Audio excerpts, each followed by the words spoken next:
Сәлем құрметті тыңдарман. Мен декреттегі ана, сіздерден еңбегімді бағалап кетеді деген үмітпен сіздерден қолдау күтемін. Арнама тіркеліп, лайк басып, пікір қалдыра отырыңыздар. Рахмет.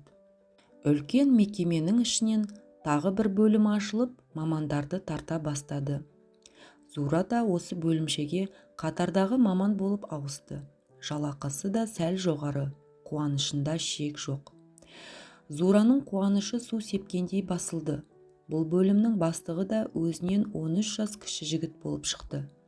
Оңаша қалғанда тамырын басып көріп еді, ақкөңіл аңғал жігіт секілді көрінді.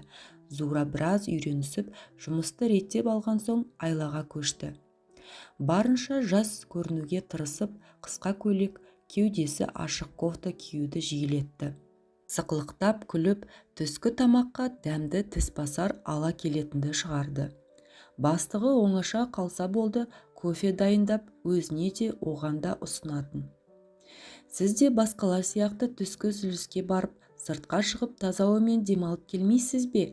Деген бастығының сұрағына, тапсырма бастан асады, уақытты тиімді пайдаланғым келеді. Өзіңізші? Түскі үзілісте үйіңізге барып, әйеліңіздің дәмді тамағын ішіп келмейсіз бе? Көз қиығымен оның жүзіне сұқтана қарады. Тамырын басып көрмекші. Олар басқа қалада, күз келіп салқын түсіп кетті ғой. 2 қызым бар. Олар жаурап қалмау үшін келер жылы көшіріп алатын шығармын. Үй алған соң деп қосып қойды. Зура болса, жігіттерді таңдап жүріп, біраз уақыттан ұтылған бойжеткен. Жасы болса 40-ты еңсерген. Күндіз түні ойлайтыны, жанында жары, бауырында баласы болса, бұл оның асыл арманы. 38 жасында жақын құрбысын өзінің күйеуінің әйелі қайтыс болған жолдасымен таныстырған. Алайда ұзақ тұрмай бөлек кетті, мінездері үйлеспеді. Күндіз қызметте білінбейді, ал кешкілік үйде жасты құшақтап жатып көз жасын бұлайды. Кейде таңды көз ілмей атырады, тез ашуланып, ойындағысын айтып салады. Осы мінезінен кейін әріптестерінен де сөз естіп те қалады. Өзі жеке тұрғандықтан болар, үй шаруасына да олақ. Ол жаңа бөлімде өмір сүрудің жаңа әдіс тәсілін ойлап тапты. Қалайда осы жігітті қармағыма түсіремін, олай болмаса Зура атымды өзгертемін. Өзіне өзі уәде беріп ант су ішті. Күндіз түні ойлағаны бір бала туып алу, арғысын тіпті ойлағанда жоқ. Уақыт шіркін жылдам өтуде, әне-міне дегенше күз өтіп, қыс мезгілі де жетті. Жаңа жыл мерекесі де жақындады. Мекемелер корпоратив мерекеге қызу дайындықпен әр бөлімге тапсырмалар бөлініп берілді. Зураның бар ойы осы мереке күні өзі үшін ұмытылмастай кеш болуын тілеп ақ жүр. Жаңа жыл мерекесі бас ғимараттың төменгі қабатындағы үлкен кең залда ұйымдастырылды. Мереке өте қызық да көңілді өтуде. Зура бастығынан көз алмайды. Оның әрбір қимылын қалт жібермей арасында жақын тұрып, тіпті иығын түйістіре билеп қояды. Кеш бітті.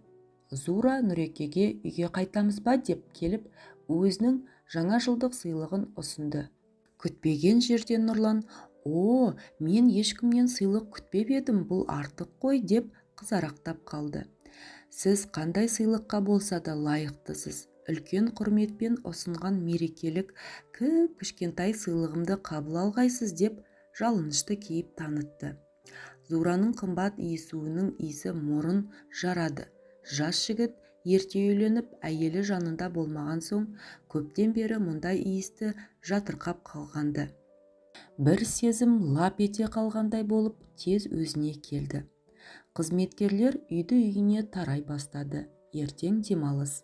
Біріне бірі жақсы демалыс тілеп, бірінің көлігіне бірі жармасып үйлеріне қайтып бара жатты. Зура, жақсы кеш болды, сау болыңыз Нұреке. Ертең демалыс, әйеліңіз келетін шығар. Ертеңгі күніңіз қызықты өтсін. Үйге барасыз ба, әлде? Мен осы мерекені жалғыз өткізетін сияқтымын ғой сірә. Келмейді, қыс мынау, аяз, көктемде келеді, деді жиналып жатып. Галстугын босатып, жейденің алқымдағы түймесін ағытып күрсінгендей болды. Нұрекеңнің бір қимылын жіті бақылап тұрған Зура осы сәтті қалт жібермеді. Нұреке, мен де жалғыздықтан жабыққан әйелмін. Көңілсіздікті сұрап тастап, мерекені көңілді өткізу өз қолымызда емес пе? Бірдеме ұйымдастырып жіберсек қалай қарайсыз? Азаматсыз, көңілсіздік сізге жараспайды екен деп шарқындай түсті. Сыртқа шыққаны сол еді. Жатақханаға жақын тұратын Күләш: «О, менің көршілерім, мереке қалай ұнады ма? Бірге жүрейік, әлдекімдер мені қарға домалатып кетіп жүрер», деп қалжыңдай дауыстап бұларға жармаса кетті. Оның бұл қылығы Зураға ұнай қоймады. «Әрине, Күләш Тоқтасын қызы, әне, екеуіңіз екі жағымнан ұстаңыздар». Екі қолын екі жаққа созып ишарат білдірген Нұрланға Зура әп-сәтте жармаса түсті. «Күлеке, біз сізді үйіңізге дейін апарып саламыз. Мен үшін сіздей маман қарға аунап жатса сын болар», деді Нұрлан талғатұлы аққалап күлеп. Біз деген Нұрланның сөзі Зураның құлағына сондай жағымды естіліп, жүрегі шым ете түсті. Яки қайтарда екеуі оңаша қалмақ. Ішкі айласы өзіне ғана мәлім. Кеш туралы пікірлесіп, айтылған ән, ұйымдастырылған ойындар туралы көңілді талқылаулар жол үстінде жалғасты. Арғы көшеге бұрыла бергенде Күләштің күйеуі қарсы алдынан шықты. «Алтынбек, танысып қой, мына кісілер», дей бергенде Күләштің сөзін аяқтатпай амандаспастан бұрын: «Қане, күйеулері баруға болмайды, тек қызметтестер ғана дегенің, мына кісілер жарасып ақ келеді ғой. Менің атым Алтынбек, Күлекеңнің алтынымын», деп қалжың аралас танысып үлгерді. Зура осы сәтте әумин деп үлгерді. Беті балбұл жайнап, әлі де Нұрланның қолтығынан қолын босатқан жоқ. Алтынбек те аздап қызу көрінді. «Алтеке, біздер әріптестерміз. Күләш Тоқтасын қызы дұрыс айтқан. Келесі мерекелер болмаса, бұл жолы солай болды», деді Нұрлан. Зура айтылған қалжыңдарға сөз қоспады. «Күләш жолдан қайтармай, бұл жұлыптарды мерекелік дастарханға шақырмаймыз ба? Кәне, бізге жүріңдер. Екеуінен гөрі төртеу отырсақ көңілді болады. Балалар ата-әжелеріне кеткен. Үй оңаша, 4 бөлме бәрімізге жетеді». Нұрлан ыңғайсызданып, қарсылық танытқандай болып еді. Зура: «Мерекелік шақыруға мен қарсы емеспін», деді. Сықылықтап Нұрланның қолын қыса түсті. Күләштің пысық әйел екені үй ішіндегі жинақы көрініс көрсетіп тұр. Үлкен үстел үстінде ақ дастархан жайылып, цептр ыдысына әп-сәтте дәмді ас дайындалып, қонақтардың алдына қойылды. Зура өз ойымен әлек, ішкі сезіммен арпаласуда. Біраз отырып, таңға жуық Нұрлан мен Зура жатақханаға қайтты. Оң қалтасынан бөлме кілтін ұзағырақ іздеген Нұрланды өз бөлмесіне қарай тартып еркелей: «Ол кілтті іздемей ақ қойшы, бір кесе шай ішейік, қаласаң кофе ішу де пайдалы». Сенге көшкен Зура Нұрланды бөлмесіне тарта бастады. Қимылы еркін, батыл қадам. Мас болған Нұрлан не құптап, не қарсы болмаған кейіп танытты. Осы сәтті тиімді пайдаланған Зура: «Нұреке, бірінші кезекте алғаш рет бірге тойлаған жаңа мерекесі үшін бір ұрттап қойсақ қалай қарайсың? Мен жалпы аузыма алмайтын қызбын, алайда сендей абзал азамат үшін қазақтың қай қызы болса да у ішуге даяр шығар. Мен де сол қыздардың бірімін. Ал кәне алайық. Жаңа жыл жаңа бақыт әкелсін». Нұрлан сөзге келмей сусап қалған кісіше салқын ақ қайнарды сіміріп салды. Не керек, анығы отырыс соңы Зураның арман тілегінің орындалуымен аяқталды.